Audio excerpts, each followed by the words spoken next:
Bueno, muy buenas tardes a todos. Una vez más con ustedes. Mi nombre es Pablo Masitelli, soy licenciado en psicopedagogía, pertenezco al equipo de adolescencia de OSEP.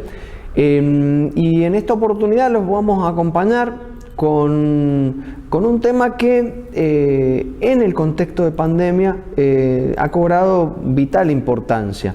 En general estamos cursando estudios secundarios, estudios universitarios, estudios terciarios, algunos adultos el tema de posgrados, y esto nos invita a reflexionar sobre cómo organizar aspectos de ese estudio.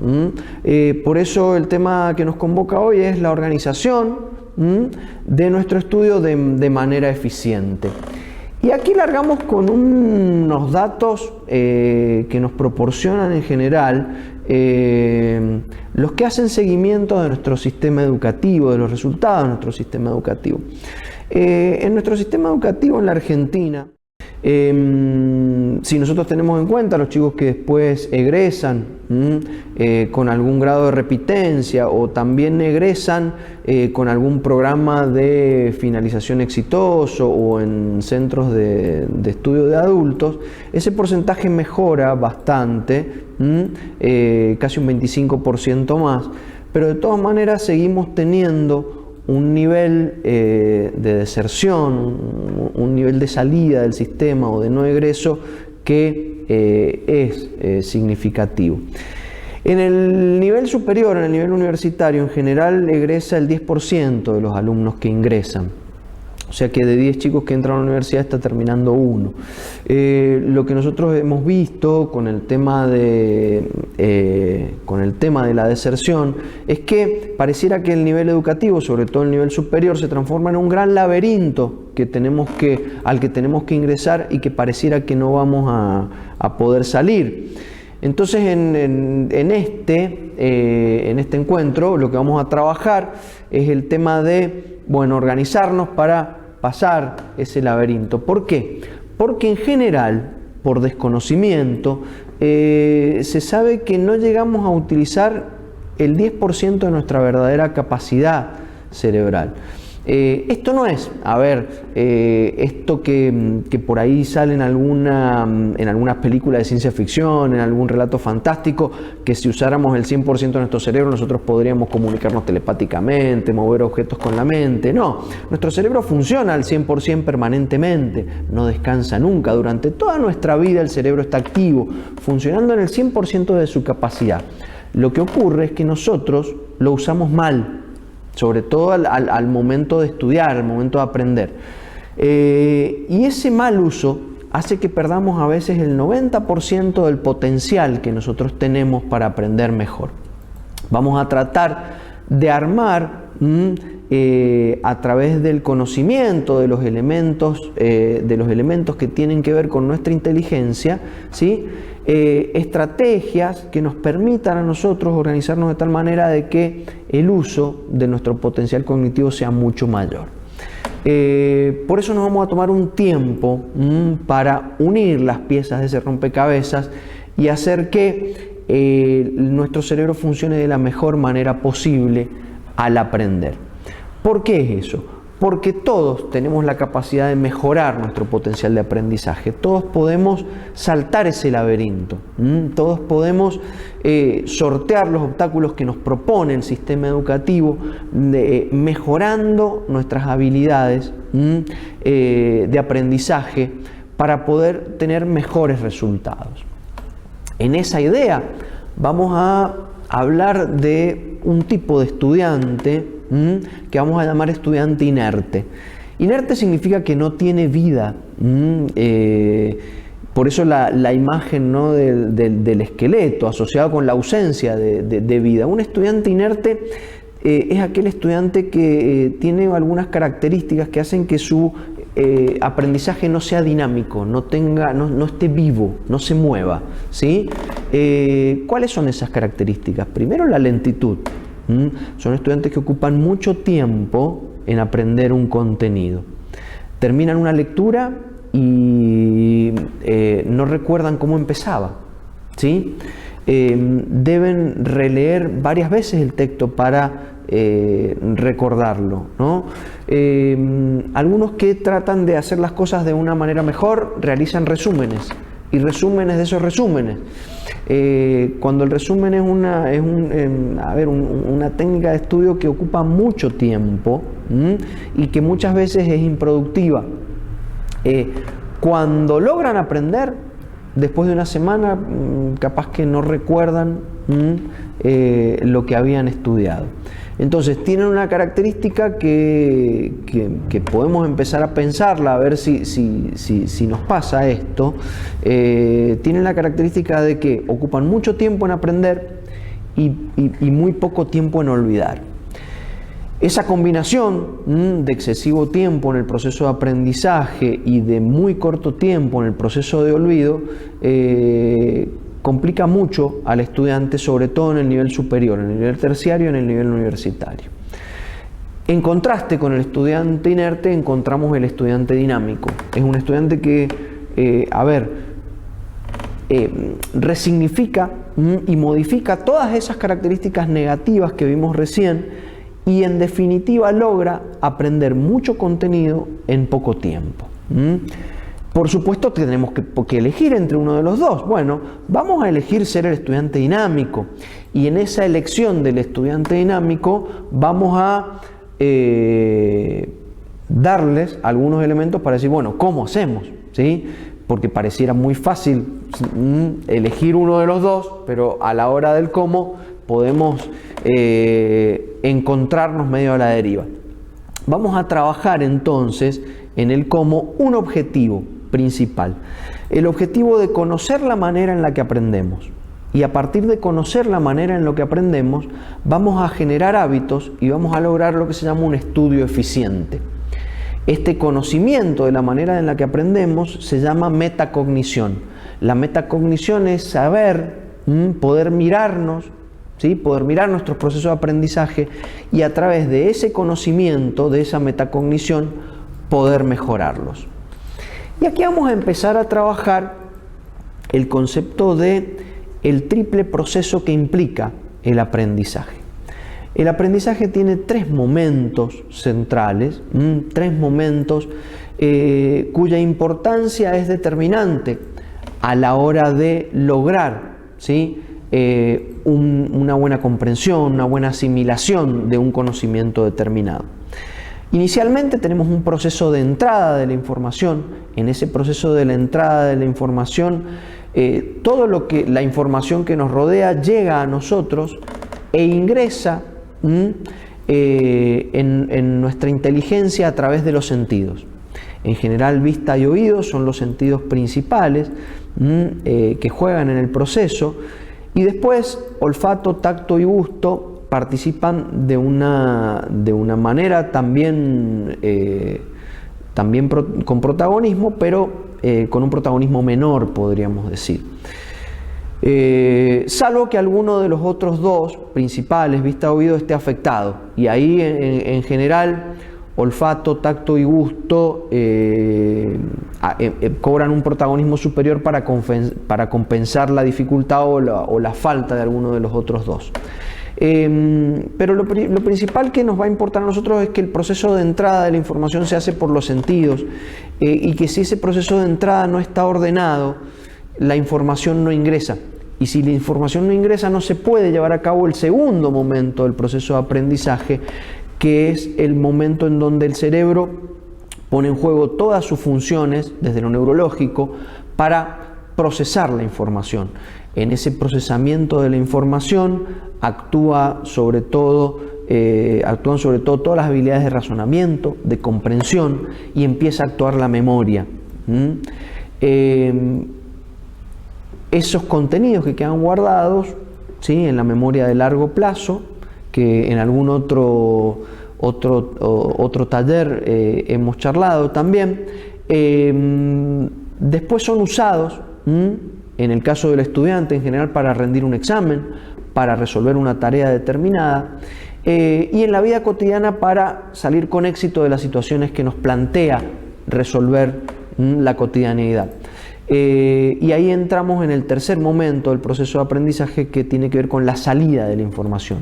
Esto es, nosotros usamos de manera exitosa todo eso que hemos aprendido. Entonces repasamos rápidamente: entrada de la información a partir de los sentidos, elaboración a nivel neurológico, cognitivo de la información que estamos aprendiendo, y después salida de la información, que es el uso exitoso o eficiente. Bueno, hemos mencionado bastante el tema de eficiencia. Vamos a tratar de que nosotros tengamos eficiencia en nuestro proceso de estudio.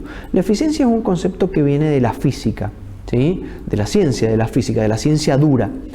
Por ejemplo, a ver, un automóvil que tiene que transitar una cierta distancia en un viaje, ¿sí? Es preparado con una determinada cantidad de combustible para realizar ese viaje. Si mi viaje de 100 kilómetros a mí me consume 10 litros de nafta, 10 litros de combustible, ¿sí? Va a tener una eficiencia menor que un automóvil que haga los 100 kilómetros con 12 litros de combustible. Entonces, en definitiva, el proceso de eficiencia tiene que ver con el gasto que yo hago de eso que me consume a mí o que me permite a mí funcionar. Si nuestro automóvil utiliza 10 litros de nafta para hacer 100 kilómetros y el otro automóvil utiliza 12 o 15 litros de nafta para hacer el mismo recorrido, los mismos 100 kilómetros, el automóvil que utilice menos cantidad de combustible va a ser más eficiente, va a tener un gasto menor. En general, entonces, nosotros podemos decir que esa distancia recorrida, haciendo el paralelismo con el automóvil, ¿qué va a ser? Y va a ser nuestro aprendizaje. Un estudio, un aprendizaje eficiente va a ser este que combine mayor cantidad de aprendizaje, de mayor calidad, por supuesto, de mayor calidad, con mejores resultados. O sea, nosotros estudiamos para aprender, pero el aprobar es una consecuencia de ese aprender. O sea que aprobar mejor, aprobar con mejores calificaciones, implica que nosotros estamos teniendo un mejor desempeño. Y en función y en contrapartida de estos aspectos que queremos en más, la cantidad de contenido aprendido, la calidad de ese contenido aprendido y los resultados positivos, vamos a tener en menos la cantidad de tiempo empleado.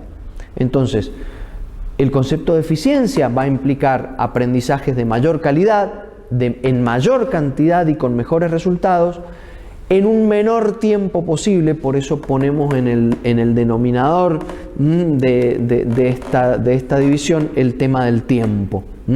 Mientras menos tiempo consumamos para lograr aprendizajes exitosos, mayor eficiencia tiene nuestro proceso de aprendizaje. El tiempo es como el oro del estudiante, sobre todo en el nivel superior. Un estudiante que puede estar cursando, trabajando y a la vez preparando materias para poder rendir. También en el nivel secundario, un estudiante que por ahí deja de hacer deporte porque tiene mucho que estudiar, deja de estar con los amigos, deja de pasar tiempo con la familia. Entonces, un uso más eficiente de nuestro tiempo nos permitiría mantener procesos de socialización exitosos, mantener procesos de interacción deportiva exitosos, mantener la posibilidad de trabajar y estudiar en el nivel superior o en el adulto que también tiene que seguir capacitándose, en el profesional que hace posgrado, etc. Con este concepto de eficiencia vamos a empezar a mirar nuestro estudio. Entonces yo los invito a tener en cuenta esta metáfora que estamos viendo en la proyección, en donde aparece una con un fondo de piezas de rompecabezas bordeada por un rectángulo. Esa estructura rectangular la vamos a imaginar como si fuera una caja vista desde arriba. En esa caja vista desde arriba nosotros vamos a incorporar contenidos. Entonces, en definitiva, estudiamos, ¿sí?, para incorporar contenidos en ese proceso de aprendizaje, en esa caja. que va a ser nuestra memoria. Ustedes ven en la proyección que la caja está alcanzada por flechas que vienen desde afuera, ¿sí? Esas flechas que vienen desde afuera van a hacer el efecto de comprimir la caja desde las 4 direcciones. Si esas flechas que vienen desde afuera comprimen desde los 4 costados, vamos a ver que la caja se cierra. Si la caja se cierra, vamos a poder incorporar menos conocimiento. Nuestro estudio va a ser menos eficiente. Ahora, esas flechas que vienen desde afuera también pueden ingresar a la caja y empujar en el sentido contrario, empujar desde adentro hacia afuera, incorporarse y expandirla. Al expandirla nosotros podemos lograr procesos de estudio en donde pueda ingresar mayor cantidad de información, ¿sí? Esas flechas las vamos a llamar factores externos al estudio. Son factores que no necesariamente implican acciones que nosotros asociemos a estudiar, pero que influyen directamente en nuestra manera de aprender. Por ejemplo, si yo estudio en un lugar que tiene una alta concentración de distractores, estudio en un lugar que tiene ruidos muy molestos, en un lugar poco ventilado, nuestro estudio se va a comprimir, nuestra caja se comprime, podemos incorporar menos información porque ese ambiente está trabajando en contra. Ahora, si nosotros eliminamos esos distractores, ventilamos adecuadamente, si nosotros trabajamos este proceso de orden en ese lugar adecuado contribuye a que nosotros podamos aprender mejor. O sea que el mismo elemento, en este caso el lugar, puede influir de manera positiva en nuestro aprendizaje o de manera negativa. El tiempo mismo, el uso del tiempo, si yo ordeno el tiempo de manera adecuada, voy a poder realizar muchas más acciones. Si yo lo ordeno de manera inadecuada, eso va a conspirar contra mi estudio eficiente. El tema del descanso, estudiantes que desordenan sus horarios de sueño, por ejemplo, a la larga tienen dificultades en los procesos de memoria, aprenden menos. Si yo estoy con sueño, puedo aprender menos, aprovecho menos la clase. Si yo estoy descansado, con las horas de sueño adecuadas, y voy a ver que el tema del aprovechamiento de la clase es mejor, el tema del estudio en casa y las fijaciones de la atención son mejores, etc. El tema de la alimentación, estudiantes que desordenan sus procesos de alimentación o comen mal, tienen menos energía, ¿sí? O sienten que tienen menos energía a la hora de procesar contenidos, se distraen con mayor facilidad, la atención se fija menos, aparecen estados de somnolencia no asociados a no haber dormido bien, sino asociados a la mala alimentación, a la alimentación deficiente, al momento de aprender. Todos esos elementos y algunos otros que vamos a trabajar tienen que ver con los factores externos al estudio. Y las piezas de ese rompecabezas que acompañan a la E roja que se ve ahí en el interior de esa caja vista desde arriba, van a ser las maneras en las que estudiamos. Cómo utilizamos nuestros procesos de lectura, si hacemos esquemas, si hacemos resúmenes, si hacemos mapas conceptuales. Esas piezas, esos elementos internos, los vamos a ver en algún otro encuentro. Avanzamos entonces en el tema de la eficiencia y en el unir esas piezas exteriores, esas piezas exteriores que estábamos hablando. Miren, ¿qué se sabe del tema de la eficiencia? Altamente estudiada, altamente estudiada. Se sabe que si nosotros mejoramos el lugar donde estamos estudiando, ¿sí? Nosotros podemos obtener un rendimiento mínimo mejor del 10%, o sea, una mejora del 10% mínima en nuestros procesos de aprendizaje, o sea que podría ser más del 10%. Si ese 10% nosotros lo trasladamos a la realidad, lo podríamos medir en tiempo. ¿Sí? Decíamos que íbamos a tener, decíamos hace un ratito, ¿no? Mayor cantidad de aprendizaje, de mayor calidad y con mejores resultados en función de un menor uso del tiempo, de menos tiempo invertido, ¿no? Una mejora en tiempo del lugar de estudio implicaría aproximadamente unos 6 minutos, ¿sí? De una hora de 60 minutos. No parece una gran ganancia, ¿no? Que lo que yo estudiaba en una hora, ahora lo aprendo en 54 minutos, habiendo ordenado mi ambiente. Bueno, decimos que esos 6 minutos es lo mínimo que podemos obtener. Y la buena en mejora, ¿no? Ahora, la buena noticia es que esos 6 minutos, asociados a otras mejoras de ambientes externos, pueden sumarse, pueden agregarse, mejorando notablemente la eficiencia. Y aquí viene esto de que hablábamos recién del uso del tiempo. Si nosotros mejoramos el orden del tiempo, programamos nuestras actividades de manera adecuada, se sabe que la eficiencia mínima lograda es aproximadamente de un 15%. Un 15% medido en los 60 minutos de la hora invertida en estudiar, implicaría unos 9 minutos, ¿sí? 9 minutos.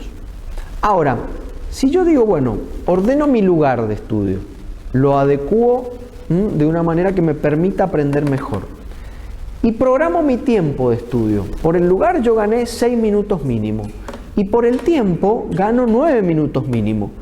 He ganado 15 minutos de la hora de estudio. O sea que lo que yo aprendí en 60 minutos, ahora lo aprendo en 45 minutos. Lo que aprendí en 2 horas, ahora lo aprendo en 1 hora y media. Es ya una ganancia que empieza a tener significado. Porque fíjense que estos 6 minutos más estos 9 minutos del lugar y del tiempo, ¿no? Implican un 25% en el rendimiento.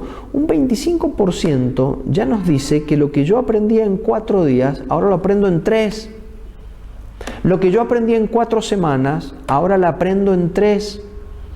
A la hora de preparar materias para rendir exámenes finales, un estudiante universitario conoce muy bien la diferencia entre estudiar un mes entero a estudiar 3 semanas. Es una ganancia muy significativa.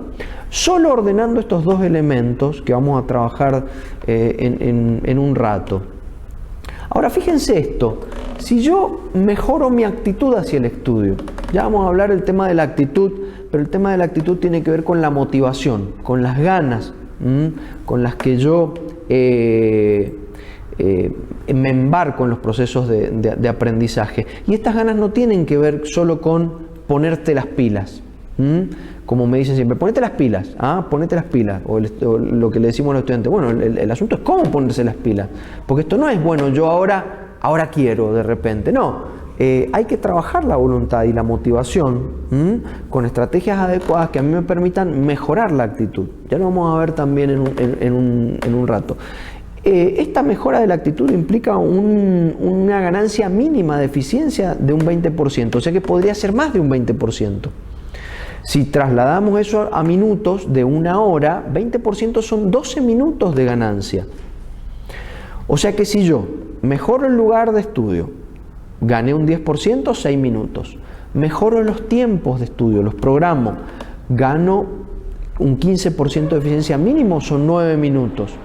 Mejoro mi actitud frente al estudio, mi motivación, gano un 20% de eficiencia, esos son 12 minutos. Ya tenemos acá en total 27 minutos ganados a la hora de estudio. 27 minutos de eficiencia. Lo que yo aprendía en 1 hora, ahora lo aprendo en 27 minutos. En 33 minutos, perdón. Estoy ganándole casi la mitad. Casi la mitad. Lo que yo aprendí en 2 semanas, ahora lo aprendo en 1. Si necesitaba un mes para preparar una materia, ahora necesito 15 días. Es mucha la ganancia mejorando estos elementos externos. Fíjense que yo no les he dicho todavía si tienen que cambiar la manera de resumir, la manera de leer, la manera de esquematizar la información. Estamos hablando de elementos externos y la ganancia es tremenda.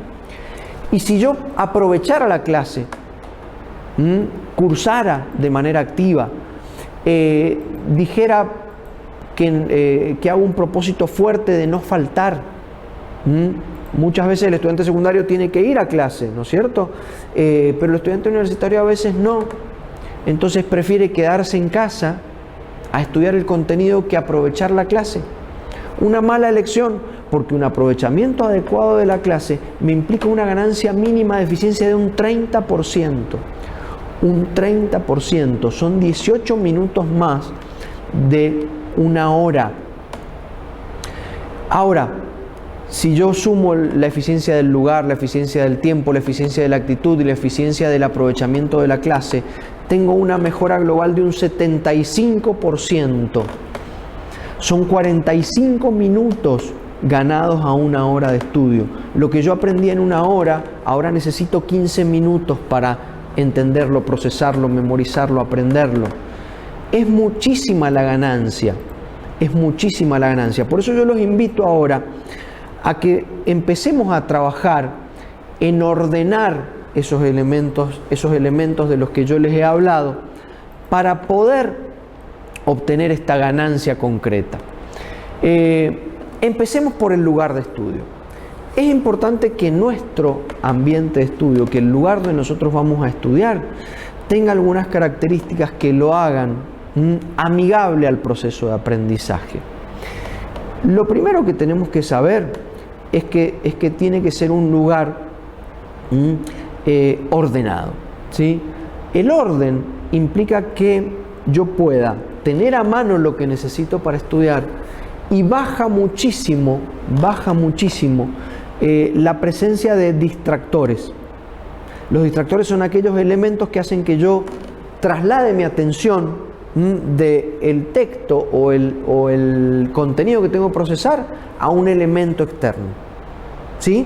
Entonces, si hay estímulos que tienen mucho color, si hay estímulos que llaman la atención, si hay libros por todos lados, no ordenados de manera adecuada, ropa que no ha ordenado, ¿sí? Cosas que tienen que ver con otras acciones que yo realizo que no son estudiar, yo puedo verme en la tentación de enfocarme mi atención hacia esos elementos. Por eso es importante que el lugar esté ordenado. Lo segundo tiene que ver con la iluminación. Es importante que el lugar donde nosotros vamos a estudiar tenga por lo menos 3 fuentes de iluminación. Una fuente de iluminación natural, o sea que es mucho mejor estudiar de día que en la oscuridad de la noche, ¿sí? O sea, por supuesto que de noche yo tendré las luces artificiales que me acompañan, pero si la luz es natural, una de estas 3 fuentes que yo le estaba diciendo de iluminación es natural, el proceso de estudio es mucho más amigable, sobre todo porque la vista se cansa menos.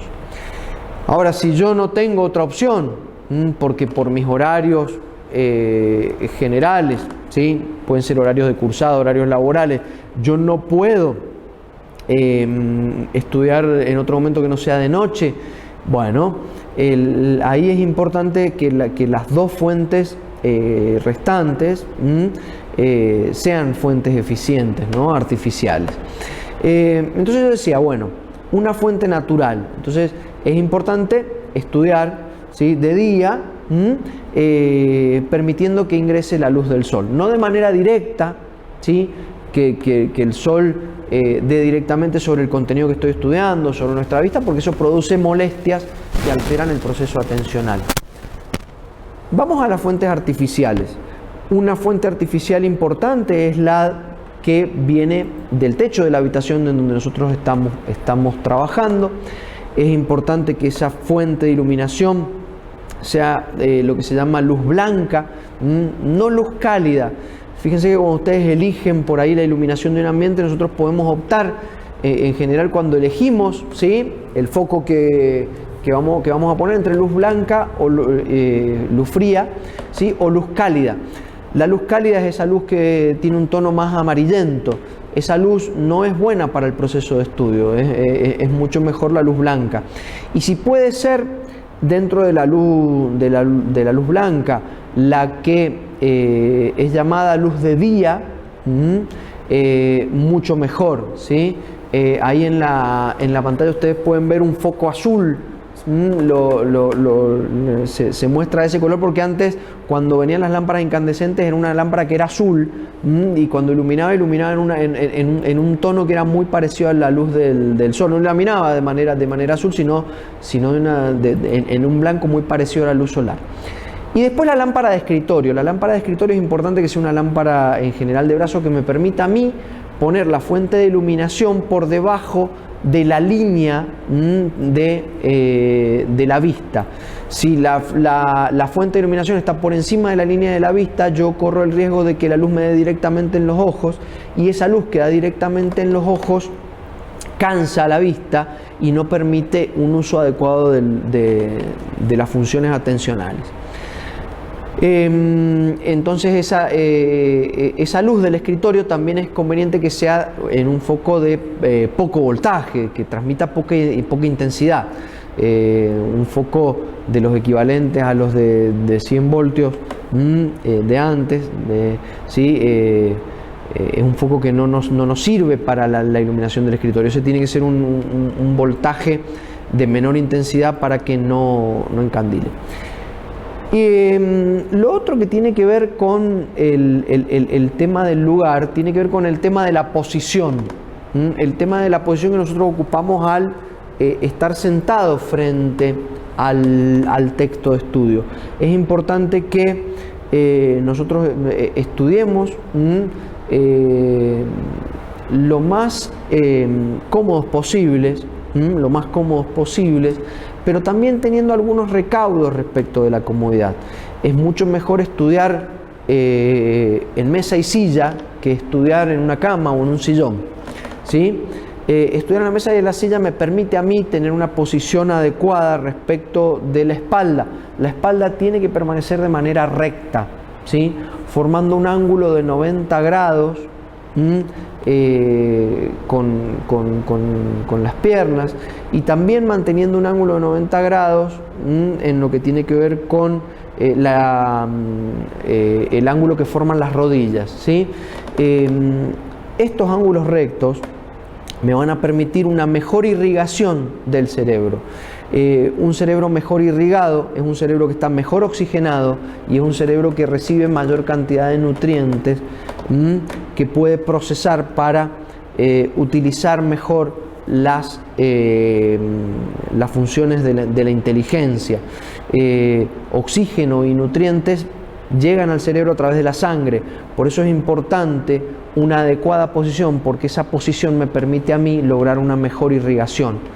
Y el texto ubicado de manera que forme un ángulo de entre 45 y 60 grados con mi sentido de la vista, me permite a mí mantener mejor esa posición. Cuando el texto está sobre el escritorio, me obliga a inclinarme de manera de romper ese ángulo recto que yo les decía, y eso impide o dificulta la circulación correcta de la sangre y provoca disminución de la eficiencia en el uso de las funciones de la inteligencia. Hablábamos de la ventilación. El cerebro es uno de los órganos que mayor cantidad de oxígeno utiliza en nuestro organismo. Esa importante cantidad de utilización de oxígeno permite llevar a cabo procesos neuronales adecuados. Por lo tanto, una adecuada ventilación de los ambientes de estudio me permite a mí lograr mejores procesos, ¿sí?, a la hora de comprender, a la hora de asimilar contenidos, a la hora de memorizar. Por eso es importante el tema del ambiente ventilado. Y pasamos ahora a hablar de los distractores. Recordemos que hablábamos en el inicio de la charla del aprendizaje como un proceso triple, en donde había un momento de entrada de la información por los sentidos, un momento de elaboración de la información a nivel neurológico, cerebral, y un momento de salida de la información. En general, los distractores van a atacar a la función de la atención.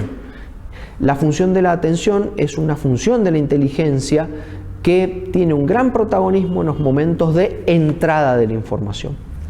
Por eso los distractores, al contaminar el proceso de ingreso de la información, no permiten que después se procese de manera adecuada una información incompleta, ¿sí? Y tampoco que salga una información que no está completa. Ahora, vamos al principal distractor o enemigo del estudiante. El principal distractor o enemigo del estudiante, ¿saben cuál es? La cama. Estudiar en la cama es un elemento sumamente nocivo para el proceso de aprendizaje. Estudiar en la cama provoca varios procesos, ¿sí? Negativos que interrumpen el proceso positivo de aprendizaje. El primero de ellos es el sueño. Estudiar en la cama no me permite a mí mantener el estado de vigilia. El estado de vigilia es el estado de conciencia en donde nosotros nos mantenemos despiertos. Estudiar en la cama da sueño, solo por el hecho de estar en la cama. Provoca una relajación del cuerpo tal que empiezan a producirse mecanismos de sueño que hacen que uno tarde mucho más en procesar el contenido. Fíjense que en la imagen que se ve en pantalla, el contenido que salta del libro a esa persona que lo va a recibir no llega a sus sentidos, pasa de largo, pasa como lejos, ¿sí? Es una metáfora, por supuesto. Yo puedo estar leyendo en voz baja, en lectura silenciosa, puedo estar leyendo en voz alta, pero ese contenido no va a llegar de manera eficiente porque yo me voy a empezar a dormir.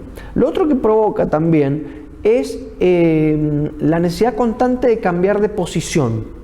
La cama produce un estado de relajación, pero también produce un estado de presión sobre el sector del cuerpo que está en contacto con el colchón, ¿sí? Ese contacto que se produce me provoca la necesidad de estarme moviendo permanentemente y cambiando de posición, también para contrarrestar el efecto del sueño. Eso hace que yo pierda tiempo. Entonces, lo que yo podía estudiar sentado con el contenido en una mesa, ¿sí? O escritorio, ¿sí? En una hora, por ejemplo, se sabe que estudiarlo en la cama me lleva hasta, me puede hasta triplicar ese tiempo de estudio. Me puede hasta triplicar ese tiempo de estudio. O sea que lo que yo iba a aprender en una hora, ahora lo aprendo en 3. Fíjense qué nocivo que es para el proceso de aprendizaje esto. Así que estudiemos en una posición que me permita a mí estar sentado, sobre todo en mesa, con el contenido en una mesa, no en una mesa tipo escritorio, que me permita a mí mantenerlo a una altura determinada, que me permita una posición erguida. Otro distractor es el tema del televisor. Si ustedes se fijan ahí en la imagen que están viendo, en el proceso de entrada de la información, ese estudiante que está procesando el contenido recibe, en el sentido de la vista, el contenido que está leyendo. Ahora también recibe en el sentido de la vista el contenido de el programa o la película que está pasando en este momento por el televisor. Y también recibe el estímulo auditivo del sonido de la película. En esa imagen vemos que llegan 3 estímulos diferentes a los sentidos. ¿Se puede estudiar viendo televisión? Sí, se puede estudiar viendo televisión. Lo que pasa es que el cerebro va a tener que procesar los 3 estímulos que están llegando en vez de procesar solo el estímulo referido al a la lectura, si los otros 2 no estuvieran. Entonces, conclusión, voy a tardar el triple de tiempo. De nuevo, lo que yo estudiaba en 1 hora, ahora tengo que procesar 3 estímulos, lo voy a procesar en 3 horas. Entonces es preferible estudiar 1 hora y mirar 2 horas televisión que estudiar en 3 horas mirando televisión, haciendo las 2 cosas de manera eficiente, ni aprendiendo ni viendo bien la película. Entonces, evitar el tema del televisor. Pasamos a otro indicador de distracción, y esto tiene que ver con el estudiar con música. Si ustedes ven la imagen ahí, ahora los estímulos que está recibiendo ese estudiante en sus sentidos son 2. Un estímulo que viene del libro que estoy leyendo y un estímulo que viene del sonido que estoy escuchando. Si ese sonido, esa melodía, ese tema musical, yo lo puedo procesar. ¿Qué quiero decirles con esto? Que tiene una letra que estoy entendiendo. Alguna canción en castellano, por ejemplo. El estímulo ese está impactando sobre el proceso de aprendizaje y lo está contaminando.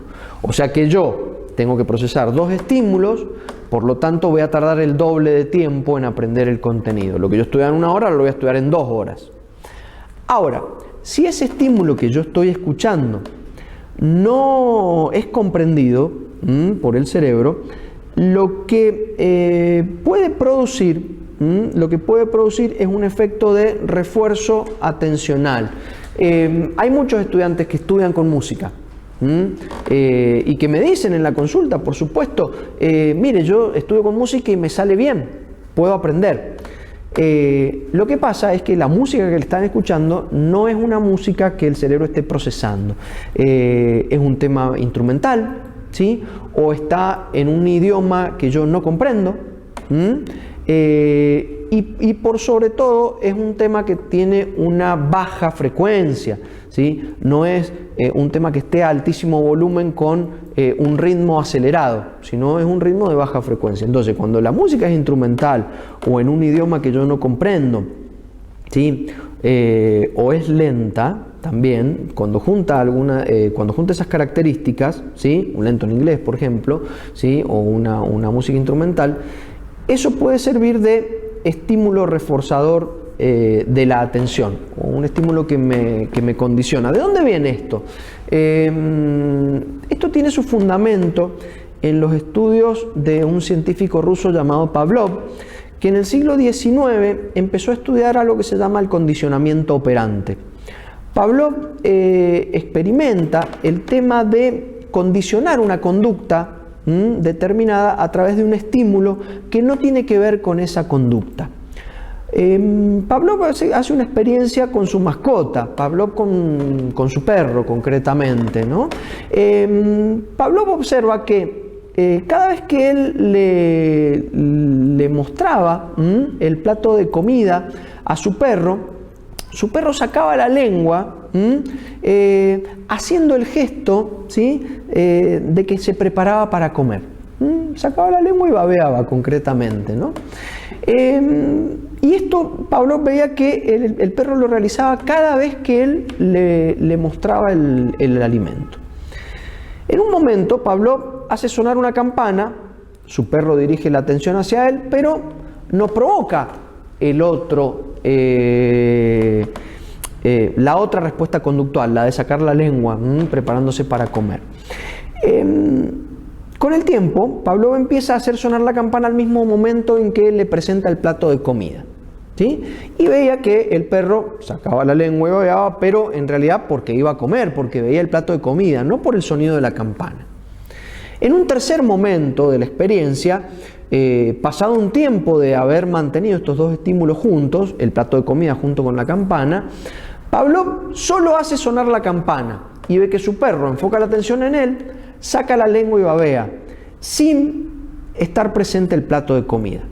Conclusión, había introducido un estímulo parásito, un estímulo que no tenía que ver con la alimentación, pero que hacía que su perro diera una respuesta conductual similar a la que daba cuando estaba preparándose para alimentarse.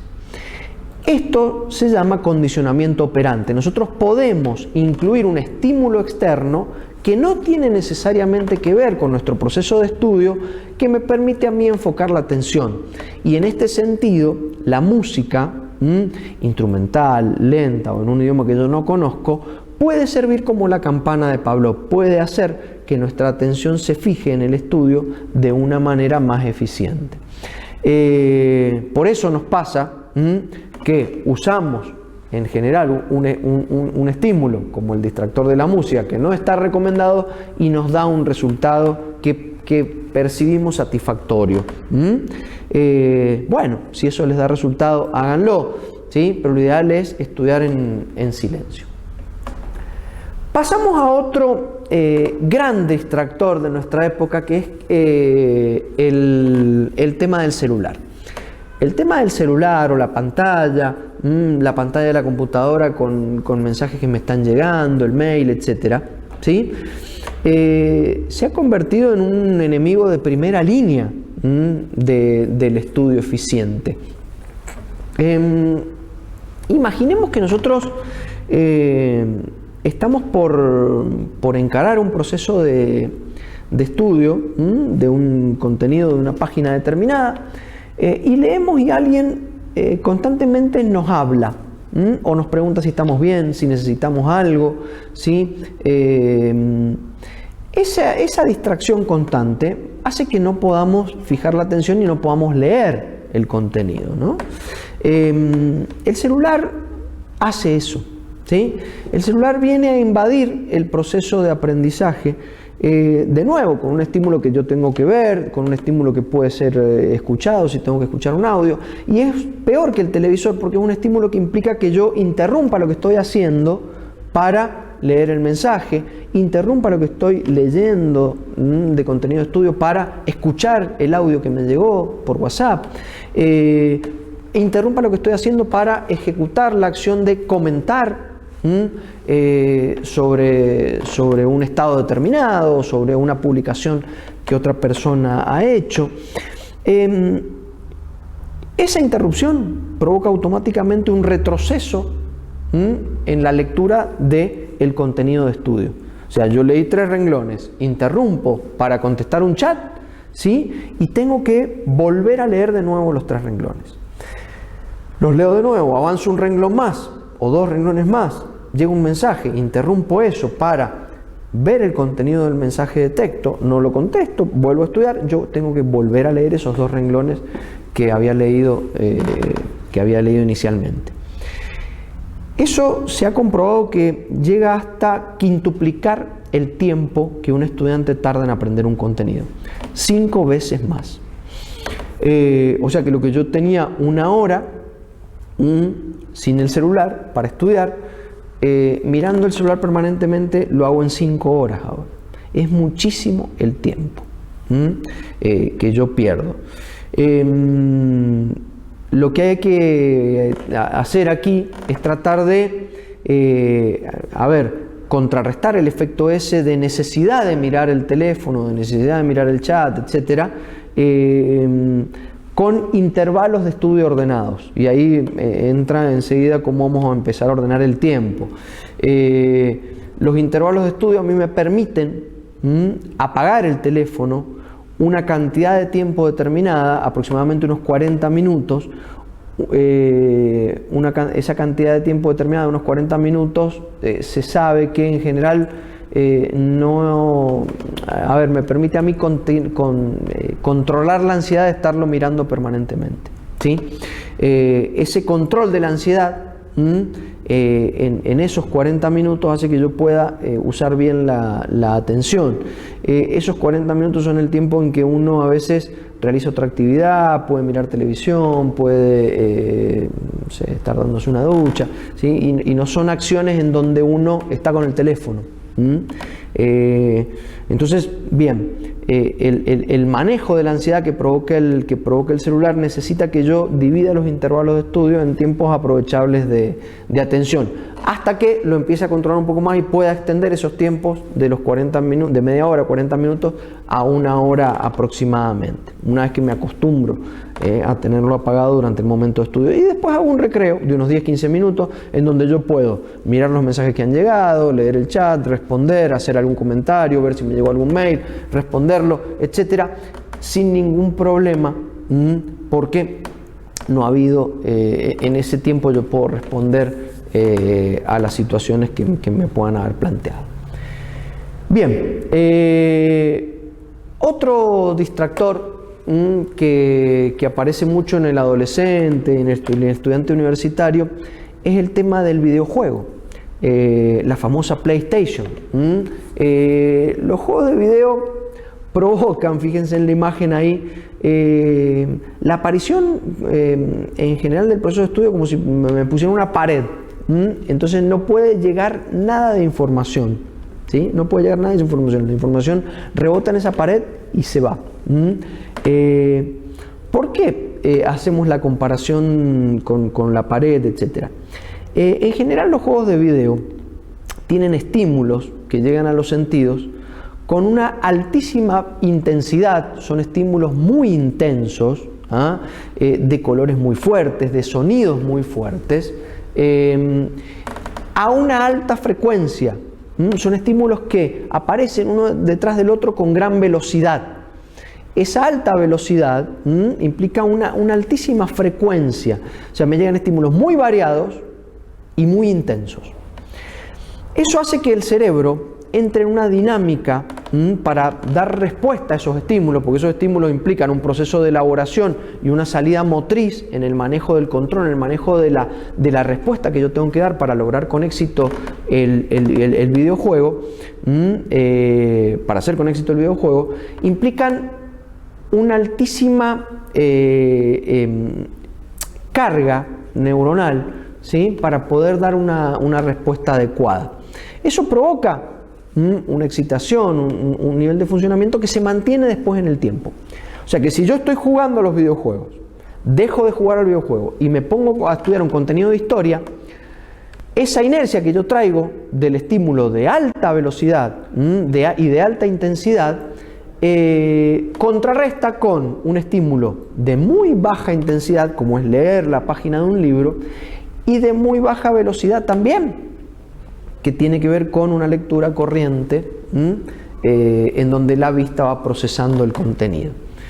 Eso hace que el cerebro necesite un periodo de ventana, un margen de tiempo para reordenar la dinámica neuronal de la alta frecuencia a la baja frecuencia. Esa ventana es aproximadamente una media hora, o sea que si yo he estado jugando juegos de video, no debo ponerme a estudiar apenas corto. Tiene que pasar por lo menos media hora para que yo pueda enfocar bien la atención y realizar un proceso de aprendizaje adecuado. Entonces no es que no hay que jugar a los videojuegos, ¿sí? Hay que jugar a los videojuegos, parar media horita y después me pongo a estudiar. Ahora, una vez que yo he terminado de estudiar, tampoco inmediatamente debo ponerme a jugar videojuegos. ¿Por qué? Porque ese estímulo lento, de baja intensidad, que es el estudio, ¿sí? Necesita un tiempo